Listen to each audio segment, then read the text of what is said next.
So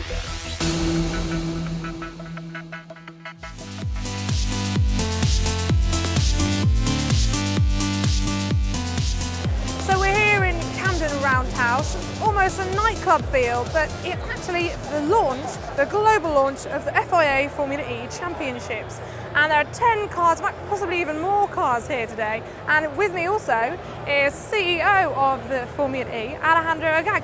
Now, it must be an exciting day for you, finally launching something that you've been working on for a couple of years now. Yeah, it's very exciting. I mean, it's been a long road to get to here, well, 2 years. 2 years packed with work. We've done a lot of things because we didn't have anything when we started. Now we have, cities, cars, teams, drivers.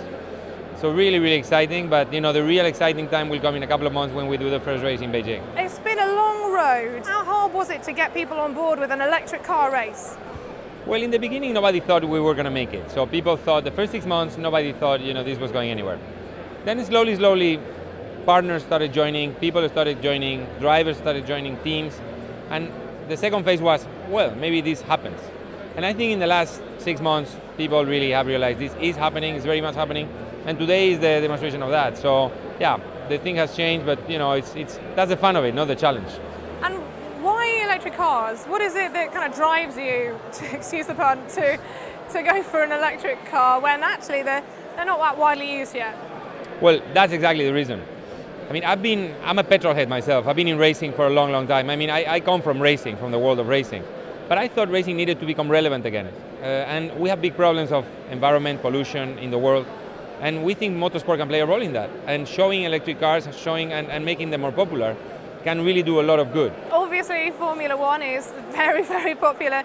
Are you going to have that many viewers? How do you tell? Well, we hope, but we don't really know. We love Formula One. I mean, I'm a big Formula One fan. I've been all my life, and I continue to be.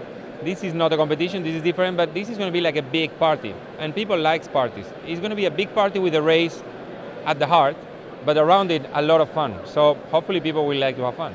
And another thing that seems to be quite fun that you've introduced this year, you mentioned during the presentation just now that viewers can vote for their favourite drivers. So just tell us a bit about that.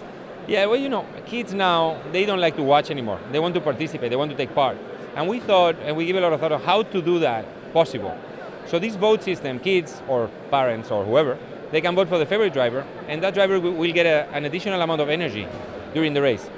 2 times, 5 seconds, 50 extra horsepower. So he can push a button, and with the energy of the fans, overtake the guy in front of him. So that will be pretty cool.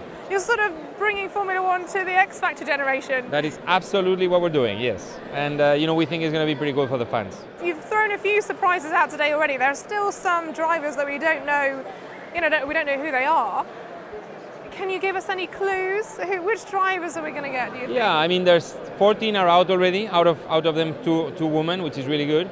And of the 6 we have, pretty big names. Big names from the US and Japan. So that would be mostly where they're coming from. Do you think the teams are ready? Or is it going to be a race to the finish or to the checkered flag? The teams are getting ready, but it's definitely going to be tight. This championship has been organized in a very, very short time, and the teams they just got their cars a couple of weeks ago. And the first test is Thursday, and the first race is in 2 months. But again, teams are up to the challenge. They want to give it the best try they can. Some car will maybe not work as it should, but we should get there. Alejandro, thank you very much for speaking to ELN. And really, all that's left is to wait for. We've got 5 test races for the drivers, and then we'll finally see the cars in all their glory in Beijing in September. With public votes, live music and 10 of the world's biggest cities raring to host races, Formula E looks set to be an electric 21st century party. Vicky Ellis, Energy Live News, London.